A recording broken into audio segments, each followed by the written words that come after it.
अस्सलाम वालेकुम स्टूडेंट्स, औज़ु बिल्लाहि मिनश शैतानिर रजीम, बिस्मिल्लाहिर रहमानिर रहीम। वबिशरह ली सदरी वयस्सिर ली अमरी वहलुल उक़दतम मिन लिसानी यफ़क़हू क़ौली रब्बि ज़िदनी इल्मा रब्बि ज़िदनी इल्मा रब्बि ज़िदनी इल्मा। अच्छा जी, एक और क्या कहते हैं, हमारा आज का सेशन चल रहा है जी। हम फ्यूचर्स के हेजिंग को रिवाइज कर रहे थे कल की क्लास में। अल्लाह का शुक्र है, हमने काफ़ी जिसे कहते हैं कि चीज़ों को कवर किया, तो thank you for joining again once again today as well. अच्छा, आज हम पहले हमने कल डायरेक्ट हेजिंग पे बात कर ली थी, अब हम इनडायरेक्ट हेजिंग पे बात करेंगे। इनडायरेक्ट हेजिंग को कैसे आइडेंटिफाई करते हैं और मेन स्टेप्स में क्या फ़र्क आता है उस पर मैं बात कर लूंगा, तो हमारा ये फ्यूचर हेजिंग खत्म हो जाएगा। बेसिस को कल हमने जाने से पहले एक अच्छे लेवल पे देख लिया था। ठीक है जी, कमेंट पहले अच्छा, ये क्वेश्चन नंबर 6 है। इनडायरेक्ट हेजिंग की मैं हेडिंग डाल लूँ यहाँ पे।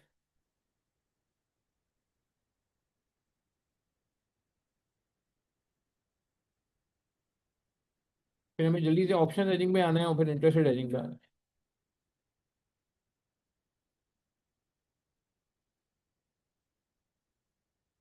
अच्छा जी, देखें, हमने कल कुछ स्टेप्स पढ़े थे, मैं स्टेप्स को रिकॉल कर लेता हूँ।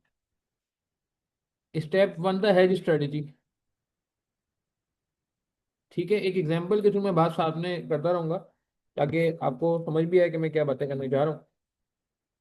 देखिएगा, ये जो सवाल है क्वेश्चन नंबर 6 है। यूरो कप लिमिटेड, हमारी किताब का और हैंडआउट का सवाल है। Euro Cup Limited expect to pay $2700,000 in February 2020। तो मुझे आप ये बताएं ईमानदारी से कि क्या स्ट्रेटजी लग रही है, दिखने से क्या स्ट्रेटजी लग रही है?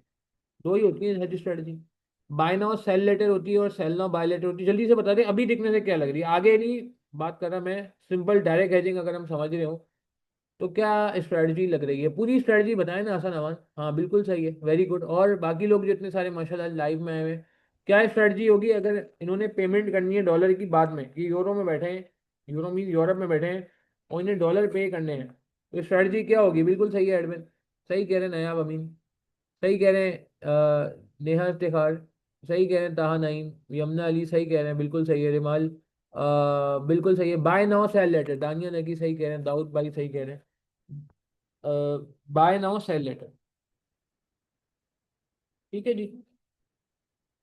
अब स्टेप टू क्या होता था, आगे बढ़ते हैं। आगे कह रहे थे 9 नवंबर 2019 and euro dollar spot rate is currently 1:1.27।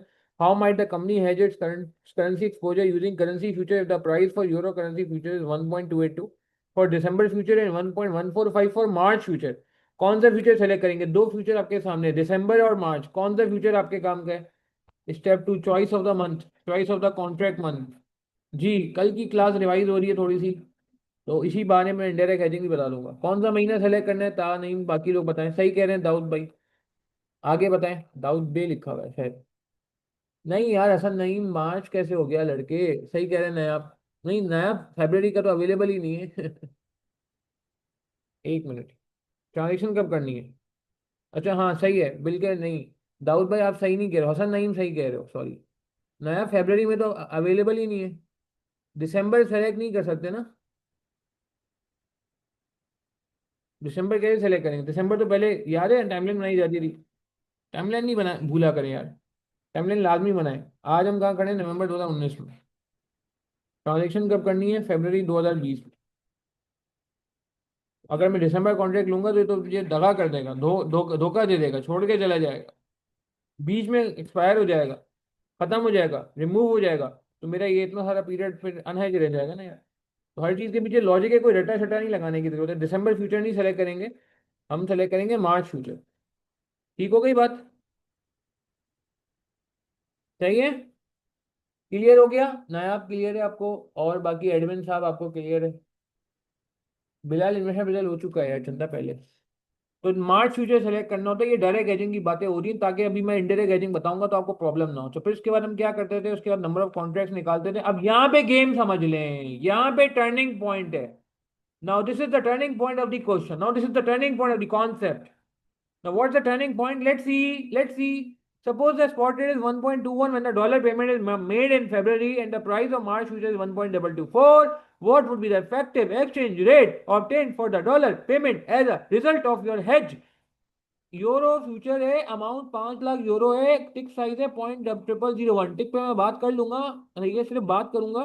ठीक है, मेरा नहीं ख्याल कि मैं सॉल्व करने की जरूरत है भाई। यहाँ पे वो कह रहा है कि जो कॉन्ट्रैक्ट साइज है वो यूरो में है, तो क्या फर्क पड़ेगा इससे? अब मसला ये, यहाँ पे नंबर ऑफ कॉन्ट्रैक्ट निकालने होते थे हमें। जब नंबर ऑफ कॉन्ट्रैक्ट निकालने जा रहे हैं तो यहाँ पे हमें अलर्ट हो जाना है। This is the trigger. Trigger समझते हो? ट्रिगर। वैसे एक ट्रिगर और भी था, एक ट्रिगर और भी था, मगर वो ट्रिगर मैं बाद में बताऊंगा। वो पहले आइडेंटिफाई हो सकता है, छोटा सा ट्रिगर है, मगर जो मेन ट्रिगर है, जो जिसमें जिसकी वजह से तो गलती हो ही नहीं सकती, मैं उस ट्रिगर पे बात कर रहा हूं आपसे। नंबर ऑफ कॉन्ट्रैक्ट निकालने के लिए हम हेज अमाउंट को डिवाइड करते थे कॉन्ट्रैक्ट साइज से। 2700,000 को डिवाइड किया जाएगा 5 लाख से, तो ये बन रहा है 5.4। क्या ये सही है? हाँ या ना? हसन अमान कह रहे हैं नहीं, यमुना अली कह रहे हैं नहीं, जैन कह रहे हैं नहीं, इल्मा रजा कह रहे हैं नहीं, राउंड करते हैं, दानिया नकी कह रहे हैं सही है, बस राउंड करते हैं। लाइकवाइज नहीं है। देखें, इसमें मसला ये है, प्रॉब्लम ये है, इश्यू ये है कि 27 लाख के साथ है यूएस डॉलर, मगर मगर मगर दूसरी तरफ ये जो कॉन्ट्रैक्ट साइज है ये तो यूरो में है, ये तो लोकल करेंसी में है। तो क्या ये खुला तजाद नहीं? हाँ भाई, क्या ये खुला तजाद नहीं कि मैं डॉलर के फिगर को यूरो के फिगर से डिवाइड कर रहा हूं? ये तो मुझे सही नहीं लग रहा। क्या ये खुला तजाद नहीं? हाँ जी, गड़बड़ हो गई ना? लाइक टू लाइक नहीं हो रहा। It is wrong, absolutely wrong, गलत हो गया जी। क्या करें जी, क्या करें, क्या करें? ये सही नहीं है, गलत हो गया।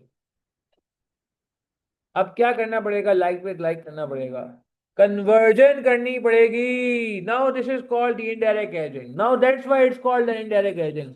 अब एक वर्ड मैं यूज करता था, किसी को याद है? उल्टा पुल्टा करना पड़ेगा। उल्टा पुल्टा। बहुत दिनों बाद उर्दू लिख रहा हूँ, ठीक है जी। ये उल्टा पुल्टा करना पड़ेगा। उल्टा पुल्टा क्या मतलब होता है?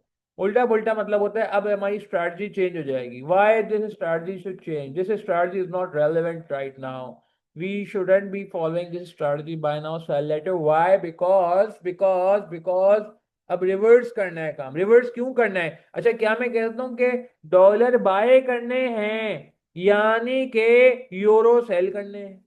अगर मैं डॉलर खरीदने जाता हूँ पाकिस्तानी मार्केट में, तो मैं डॉलर खरीदता हूँ, डॉलर बाय करता हूँ और रुपी सेल करता हूँ, रुपी बेच देता हूँ, रुपी दे देता हूँ, रुपी सप्लाई करता हूँ। एग्री करते हैं आम हालात में। आपने उम्रा करने का इरादा किया, आप उम्रा करने जा रहे हैं, आपने रियाल खरीदने हैं, तो आप रियाल बाय करते हैं, मगर किसके अगेंस्ट? रुपी के अगेंस्ट। आप एक हाथ से रुपी देते हैं यानी कि रुपी बेचते हैं, दूसरे हाथ से आप जो है सऊदी रियाल बाय कर लेते हैं। इसका मतलब ये हुआ, क्या मैं इसको ऐसे कह सकता हूं कि इस सवाल में गौर से सुनिएगा कि मुझे डॉलर बाय करने हैं, in other words euro sell करने हैं। एग्री करेंगे? यूरो सेल करने हैं, एक ही बात है ना यार। दूसरी currency, counter currency, opposite currency, इसका मतलब है कि उसका रिवर्स काम होगा। एग्री करते हैं? ये बात समझ आती है? देखें, ये बात समझ आएगी तो लॉजिक क्लियर हो जाएगी, वरना लॉजिक नहीं समझ आएगी, वरना लगेगा रट्टा लगा दिया हमने, जो कि नहीं होना चाहिए। डॉलर बाय करने का मतलब है कि यूरो सेल करना है, यूरो सेल करना है, ठीक है ना? अब यूरो सेल करना है तो इसका मतलब स्ट्रेटजी फिर यूरो के हिसाब से बनेगी, क्योंकि फ्यूचर जो है यूरो का है, राज यूरो का चलता है, फ्यूचर मार्केट यूरो की है, यूरो के हिसाब से काम होता है। तो स्ट्रैटेजी क्या हो जाएगी? स्ट्रैटेजी हो जाएगी बाय नाउ सेल लेटर की जगह सेल नाउ बाय लेटर।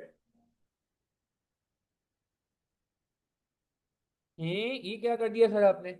ओ भाई, यूरो डॉलर बाय करने थे, तो डॉलर बाय करने का मतलब ये हो गया कि यूरो सेल करने ना यार। सही है, मेरे ख्याल से बुरी स्ट्रैटेजी तो नहीं बनी, यूरो के हिसाब से तो सही स्ट्रैटेजी बनी है। क्या कहते हैं? क्या कहते हैं? एग्री करेंगे बात को? यहां तक बात समझ आती है?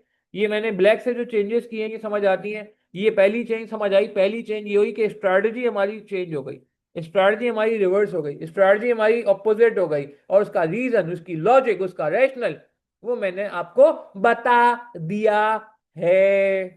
अच्छा, और क्या चेंज होगा? ये चेंज नहीं होगा, March future as it is रहेगा।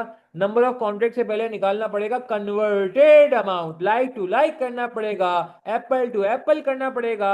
इस $27 लाख को हमें यूरो में कन्वर्ट करना पड़ेगा, ताकि हम उसको फिर यूज कर सके कॉन्ट्रैक्ट्स निकालने के लिए। मगर ये जो कन्वर्जन होगी, ये कन्वर्जन किस रेट पे होगी? At which rate? Spot rate या future rate? At spot rate या future rate? At spot rate और फ्यूचर रेट। प्लीज, ये इंपॉर्टेंट पॉइंट है जो मैं ब्लैक से लिख रहा हूं। No no no, admin spot नहीं होगा। जैन सही कह रहे हैं, HM सही कह रहे हैं, अब्दुल वाहिद सही कह रहे हैं, इल्मा रजा सही कह रहे हैं, दानिया नगी सही कह रहे हैं, दाहा नईम सही कह रहे हैं, जाफ हसन सही कह रहे हैं, रिमाल सही कह रहे हैं। लॉजिक है ना भाई, अभी हम कहाँ बैठे हैं? अरे हम तो बैठे हैं फ्यूचर की मार्केट में, तो फ्यूचर की मार्केट में बैठे हैं तो फ्यूचर का रेट चलेगा ना भाई, फ्यूचर का रेट चलेगा पहली बात। Eight future rate, future market का रेट। ये फ्यूचर वो वाला फ्यूचर नहीं है, मुस्तकबिल।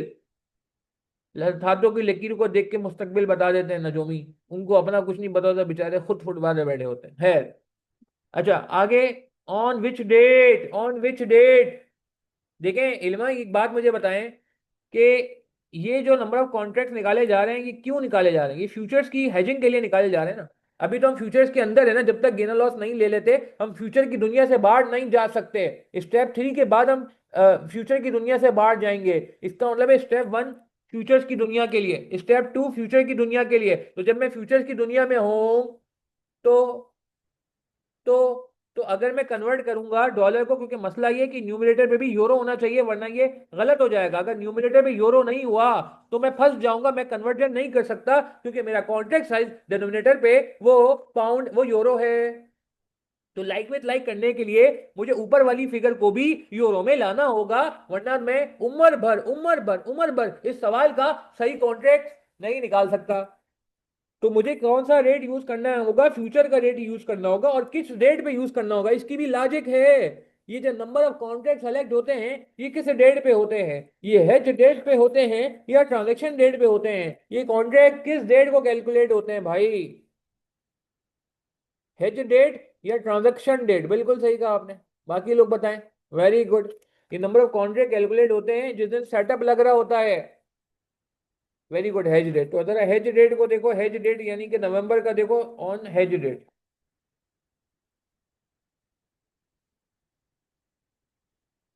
नवंबर का कहाँ गया भाई? आज का दिन, आज के दिन क्या रेट चल रहा है?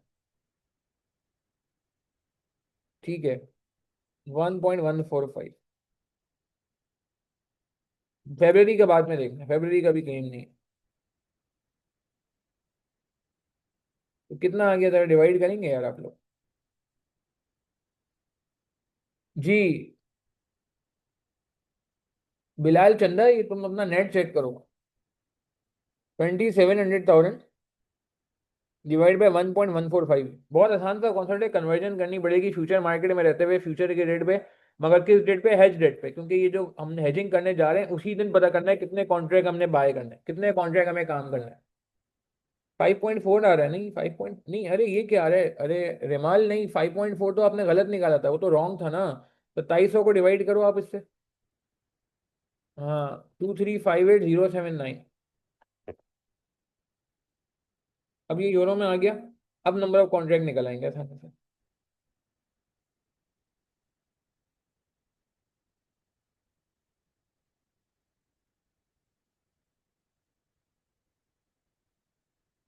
ये भी यूरो है,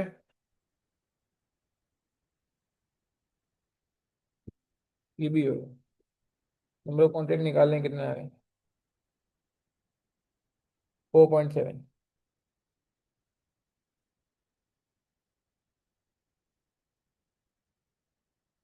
क्या ये बात समझ आती है? क्या ये बात समझ आती है? Are we clear till this point? ये इनडायरेक्ट हेजिंग में ये दो बातें बड़ी इंपॉर्टेंट होती हैं। एक, स्ट्रैटेजी को रिवर्स करना होता है, और दूसरा, नंबर ऑफ कॉन्ट्रैक्ट निकालने से पहले कन्वर्टेड अमाउंट निकालना होता है। This is the two differences, बाकी तो कोई मसला नहीं। ठीक हो गई बात? और लॉजिक मैंने बता दी, ये मैं अभी समरी भी दिखा दूंगा उसकी, लड़के की जहन की, तो फिर आपको ये बातें रिकॉल भी हो जाएंगी इंशाल्लाह। अच्छा, अब आगे मेरे ख्याल से स्टेप 3 वैसा ही है। स्टेप 3 में क्या करेंगे देख लेते हैं जल्दी से। मैं मतलब सॉल्व नहीं करा रहा, सिर्फ स्ट्रैटेजी डिस्कस करके छोड़ दूंगा, मेन बात जो थी मैंने कर दी। एक काम स्टेप 3 में होता है अलग से, गेन और लॉस ऑन फ्यूचर्स। अच्छा, अब एक बात मुझे बता दें जरा प्लीज, बड़ी इंपॉर्टेंट बात है। फेब्रवरी क्रेडिट इसलिए नहीं ले रहे ना बिलाल, क्योंकि ये मुझे बताओ, ये कॉन्ट्रैक्ट हम किस दिन बाय कर रहे हैं, मुझे बस ये बता दो। ये कॉन्ट्रैक्ट हम जो बाय करते हैं, एंटर होते हैं इस कॉन्ट्रैक्ट में, फ्यूचर हेजिंग में, फ्यूचर हेजिंग में जो कॉन्ट्रैक्ट्स का सिलसिला है, ये शुरू कब होगा?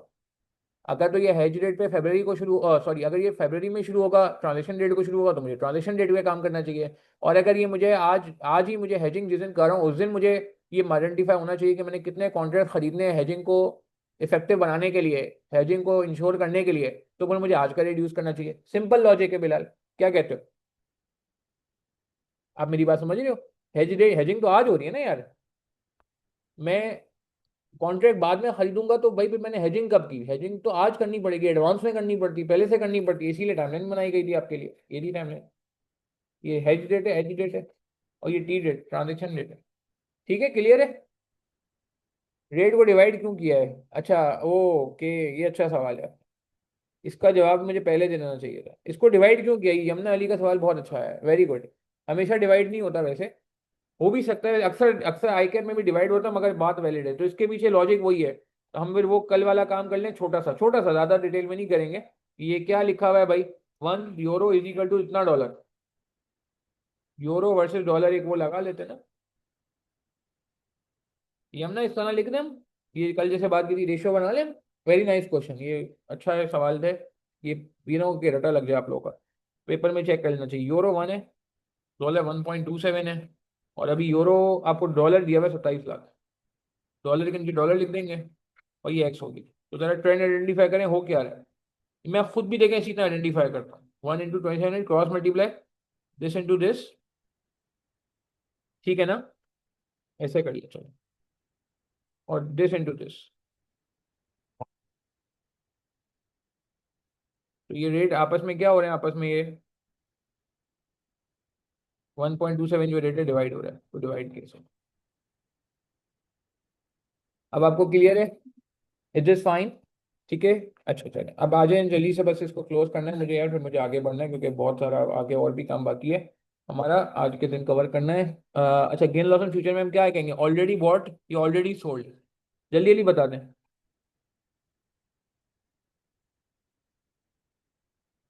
हम्म, जी जल्दी बताएं। ऑलरेडी सोल्ड, वेलकम जी वेलकम। बिल्कुल बिल्कुल बिल्कुल, वेरी नॉट, वेरी अच्छा जैन चंदा, वही तुम्हें क्या हो गया? ऑलरेडी सोल्ड होगा ना लड़के, बसेल नो बाय लेटर, अब अपडेटेड उल्टा पुल्टा हो चुका है, अभी एक स्ट्रेटजी फॉलो होगी ना। Already sold on hedge rate 4.7, यानी कि 5 contract into 5 lakh euro, into जो भी रेट है, क्या रेट था भाई, क्या रेट है? 1.145, 1.145।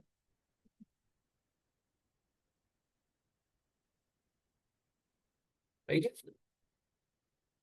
ठीक है। अच्छा, एक बस मुझे एक छोटी सी बात बतानी है, सही है, और फिर इसके बाद क्या करेंगे, मैं पूरा सॉल्व नहीं करूंगा, टाइम कम है। फिर हम करेंगे ये by letter.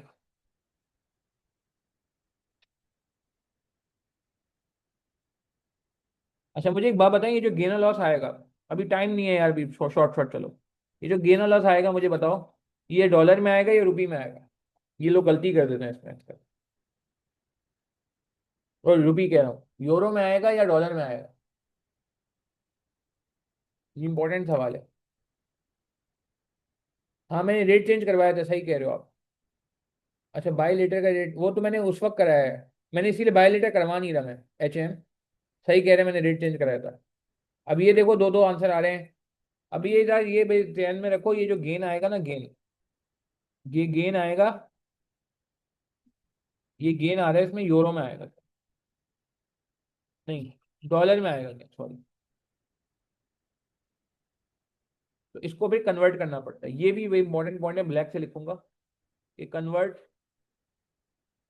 Eight dash rate. On date. ये जैन ने बहुत अच्छा हाईलाइट किया हुआ है इसको अपनी समरी में। तो फिर गेन आएगा यूरो। जब पहले लॉजिक सुन लो, ये मैं बच्चे अक्सर पूछ रहे होते हैं ऐसा क्यों है, ऐसा क्यों है, सुन लो पहले लॉजिक। यार ये देखना जरा गौर से एक मिनट, ये मैंने 1.1145 से मल्टीप्लाई किया था, ये 1.1145 क्या है, गौर से देखना। 1.1145, 1.145 क्या है, sorry 1.145, sorry sorry, thank you, ये मैंने सही कर दिया 1.1। मुझे बताओ ईमानदारी से, दे के 1.145 के साथ लगा हुआ है डॉलर, नहीं, 1.145 के साथ लगा है डॉलर, सही है।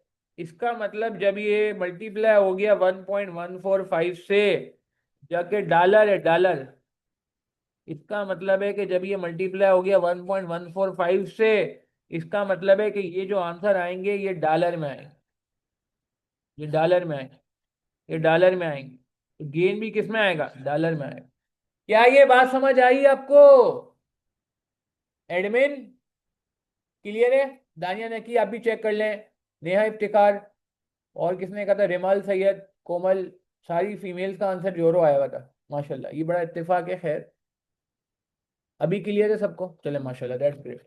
पेपर में गलती नहीं करने का है भाई, आप यहाँ गलती कर दो, पेपर में नहीं गलती करना मेरा भाई, ठीक है। अच्छा आगे चलते हैं, अब क्या कह रहे हैं जी, 1.145 तो डॉलर, अच्छा अब इसको किस में कन्वर्ट करेंगे, गेन आ गया डॉलर, क्या करें, डॉलर्स में गेन आ गया, what next, what next, we need to convert in euro, we need to convert in the local currency, ये एक्स्ट्रा स्टेप है जो इंडायरेक्ट हेजिंग में होता है, ठीक है, इसको मैं हाईलाइट भी कर लूँ। अब्दुल्ला शहजाद अभी लाइव पे फोकस करना, नहीं सुन रहा। अच्छा अब एक बात मुझे बताएं, बिल्कुल बिल्कुल ऐसा ही है उस्मान, ऐसा ही है। फॉरेन करेंसी इंडायरेक्ट हेजिंग में ही फॉरेन करेंसी में ही आता है ना। अब इसको किस पे कन्वर्ट करेंगे, अब जाके गेन लेके हम बाहर निकल आते हैं, ये बात हमने पढ़ा है, फ्यूचर में गेन लेके बाहर आते हैं, फ्यूचर में जाने की वजह ये कि हम गेन और लॉस लेके बाहर आ जाए, तो हमें बाहर निकलना है। गेन का मतलब है पैसे आएंगे, गेन का मतलब है इनफ्लो, गेन का मतलब है इनफ्लो, गेन का मतलब है पैसे मुझे मिल गए, पैसे मुझे मिल गए, मगर मसला ये है कि जो पैसे मिले हैं वो डॉलर की फॉर्म में मिले हैं, तो मुझे क्या करना पड़ेगा, कन्वर्टेड स्पॉट रेट, ये इंपॉर्टेंट पॉइंट है। अब आप स्पॉट पे कन्वर्ट करेंगे क्योंकि आप बाहर आ गए, please, very good Jain, very good, सही कहा इल्मा रजा आपने, वेरी गुड दाऊद भाई, बिल्कुल सही कहा आपने, बहुत अच्छी बात की, कि अब आपको स्पॉट रेट पे कन्वर्ट करना है, किस डेट पे, बिलाल, डेट बताओ कौन सी होगी, इस बार डेट गलत नहीं होनी चाहिए तुम्हारी, इस बार डेट गलत नहीं होनी चाहिए। हाँ डेट, डेट कौन सी होगी चंदा, ट्रांजेक्शन डेट होगी या हेज डेट होगी। Are you with us Bilal, या you have left, Mohammad Bilal, I guess you are there. Very good यार, वेरी गुड, सही कह रहे हैं दानिया ने, कि कोमल, जैफ हसन, इल्मा रजा, वेरी गुड, सही कह रहे हैं बिलाल, ताहा नहीं, very nice, HAM, very nice, very nice, transaction date. अभी मैं रेट वेट नहीं ले रहा, टाइम नहीं है यार, साफ सी बात है, ये आ जाएगा गेम में, ठीक है। बाकी आगे के स्टेप वही है, आगे, अच्छा आगे बस एक एक एक एक बस छोटी सी बात कर दूं मैं, स्टेप 4 में एक बात कर दूं मैं, वरना लोग भूल जाते हैं यार, ये बात हम बताएंगे। स्टेप 4 में हम क्या करते हैं, गेन, गेन और लॉस ऑन स्पॉट निकालते हैं, वैसे जरूरत नहीं होती है कभी कभार, क्या। अच्छा एक्चुअली ये मैं क्या लिखूंगा इसमें, एक्चुअल पेमेंट लिखूंगा या एक्चुअल एक्चुअल रिसीट लिखूंगा, यहाँ पे यार ये प्लीज मुझे फ्यूचर में ही बात, इनडायरेक्ट हेजिंग ऑफ ऑप्शन में ही बात करनी है बहुत अच्छे से, मैं चाह रहा हूँ यार बैकग्राउंड बना लो, तो मुझे वहां रिवाइज करने में प्रॉब्लम नहीं, कराने में प्रॉब्लम नहीं होगा, जल्दी से बता दो। एक्चुअली क्या लिखूंगा, बॉट या सेल्ड, सोल्ड, एक्चुअली बॉट या एक्चुअली सोल्ड। स्पॉट मार्केट में जब मैं गेन और लॉस निकालने जाऊंगा तो मैं यहाँ पे कुछ लिखता था ना, एक्चुअली बॉट लिखता हूँ या एक्चुअली सोल्ड लिखता हूँ, एक्चुअली, एक्चुअली क्या हुआ, एक्चुअली एक्चुअल पेमेंट या एक्चुअल रिसीट। चलो इस तरह बात करते हैं, कुड हैव बीन डैश, वो तो बाद में लिखेंगे, एक्चुअल पेमेंट, पेमेंट, पेमेंट, भाई, ओ भाई, ओ भाई, hello, hello, hello, hello, yes yes yes, ओ भाई ट्रांजेक्शन क्या थी ओरिजिनली, पे करना था, पैसा देना था, पैसा देना था भाई, स्पॉट मार्केट तो एक्चुअल को देखेगी ना। नहीं सर आपने ही तो कहा था कि सेल नाउ बाय लेटर है, अब आप क्यों कह रहे हैं कि ये बाय करना है। ओ भाई वो बात हो रही थी फ्यूचर्स की दुनिया में, ये फ्यूचर्स की दुनिया में रहते हुए उल्टा पुल्टा करना था। उल्टा पुल्टा जो था वो फ्यूचर्स की दुनिया में था, फ्यूचर्स की दुनिया में। ठीक है, ये फ्यूचर्स की दुनिया के लिए उल्टा पुल्टा है। ठीक है ना, ये फ्यूचर्स की दुनिया के लिए उल्टा पुल्टा है जो स्ट्रेटजी फ्यूचर्स की दुनिया है। Choice of the contract, number of the contract futures की दुनिया है। गेन और लॉस ऑन फ्यूचर, ये फ्यूचर की दुनिया है। अब मैं फ्यूचर की दुनिया से बाहर आ गया गेन लेके, अब तो एक्चुअल होगा ना यार। मुझ जैसा बंदा, एक डायलॉग जो मैं अक्सर लेक्चर में ही बोलता हूँ, मुझ जैसा बंदा जो हेजिंग को नहीं मानता, मुझ जैसा बंदा जो हेजिंग को हराम समझता है, मुझ जैसा बंदा जो हेजिंग से बचने की कोशिश करता है, मुझ जैसा बंदा जो हेजिंग के अंदर सूद के एलिमेंट को समझता है, तो वो हेजिंग नहीं करता। तो मेरे लिए तो ये पहले भी क्या था, पेमेंट था। एग्री करेंगे? अगर मैं हेजिंग को साइड में कर दूं, जैसे मैं प्रैक्टिकली लेट से हेजिंग को बुरा समझता हूँ practically, because of Islamic perspective, पढ़ाने के लिए पढ़ा रहा हूँ आपको, जाहिर सी बात है, कई बार बात करने के लिए जरूरी है, आप क्वालिफाई नहीं करोगे तो कैसे काम चलेगा। मगर बात यह है कि अगर मेरे लिए तो ये कल भी पेमेंट था, आज भी पेमेंट है। मुझे एक बंदा कह रहा है मैंने सेल नाउ बाय लेटर किया, मैंने कहा यार मुझे नहीं बताओ, मुझे हेजिंग वेजिंग समझ नहीं आती है भाई। ठीक है, मैं तो हेजिंग से दूर भागता हूँ, फ्यूचर मार्केट में जाना भी पसंद नहीं करता, तो मुझे नहीं बताओ फ्यूचर मार्केट में क्या होता है। आप मेरा पॉइंट समझ गए? ठीक है ना? तो यहाँ पे एक्चुअली पेमेंट आ जाएगी, कुड हैव बीन पेड आ जाएगा। ठीक है, और फिर इसके बाद गेन और लॉस ऑन स्पॉट आ जाएगा। क्लियर है बात हमें? ये चीज ध्यान में रहे, यहाँ पे पेमेंट आएगा, यहाँ पे सोल्ड नहीं कह देना यार। ठीक है, बस इंडिया रेंज और कुछ भी नहीं है यार, बाकी बस फिर हेज एफिशिएंसी निकाल लो स्टेप 5 में, और फिर नेट पेमेंट निकाल लो। अच्छा, अक्सर लोग आखिर में भी फंस जाते हैं। वो सर, वो सर आपने आखिर में नेट पेमेंट क्यों लिख दिया स्टेप 6 में? सर वो नेट पेमेंट तो नहीं आना चाहिए, सर नेट रिसीट आना चाहिए ना, सर वो स्ट्रेटजी थी ना सेल नो बाय लेटर। ओ भाई, वो स्ट्रेटजी वहां पे रिवर्स थी, उल्टा पुल्टा थी, यहाँ तो नेट तो पेमेंट ही होगी ना। एक्चुअल हालात तो पेमेंट के थे ना। एक्चुअल पेमेंट में से लेस कर दो, जो गेन था तुम्हारा। गेन था तो लेस कर देना, और लॉस होगा तो ऐड कर देना, फ्यूचर्स पे जो लॉस होता है। ठीक है जी, बात समझ आ गई? Are we clear? बिल्कुल बिल्कुल, इंशाल्लाह यार, आज की क्लास बड़ी इंपॉर्टेंट है, पेपर स्ट्रेटजी भी बात करनी है मुझे यार, टाइम थोड़ा कम है मगर क्या करें यार, ये बातें ही बतानी जरूरी है। चलो, इसको नोट वोट करना है, स्नैपशॉट लेना है, ले लो यार। बस मैं आखिर में एक बात करता चलूँ कि चेंजेस कहाँ कहाँ आ रहे हैं, बस मुझे ये लास्ट ग्रीन से हाईलाइट करना चाहूंगा, जहां जहां चेंजेस आ रहे हैं ये हाईलाइट कर लो। जब इनडायरेक्ट हेजिंग होगा, जब इनडायरेक्ट हेजिंग होगा, इनडायरेक्ट हेजिंग जहाँ होगा, तो एक यहाँ पे चेंज आएगा, स्ट्रेटजी में चेंज आएगा, sell now buy later, buy now sell later opposite हो जाएगी, अपोजिट हो जाएगी। ठीक है, उल्टा पुल्टा हो जाएगा।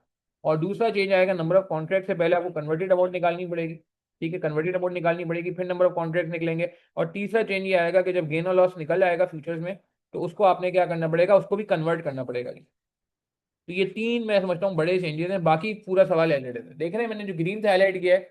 आप मेरी बात समझ रहे हैं? क्लियर है बात हमें? Are we clear till this point? समझ आ रहा है, मजा आ रहा है, इजी लग रहा है? चलो गुड। अच्छा भाई, आगे बढ़ते हैं, आगे बढ़ते हैं, टाइम कम है, मुकाबला सख्त है जी। फ्यूचर्स निमट गया जी, फ्यूचर्स निमट गया। अच्छा, मैं उसकी बच्चे की वो दिखा दूं तुम लोगों को, क्या नाम है, इस वो समरी दिखा दूं बच्चे की? वो कहाँ चले गई समरी यार?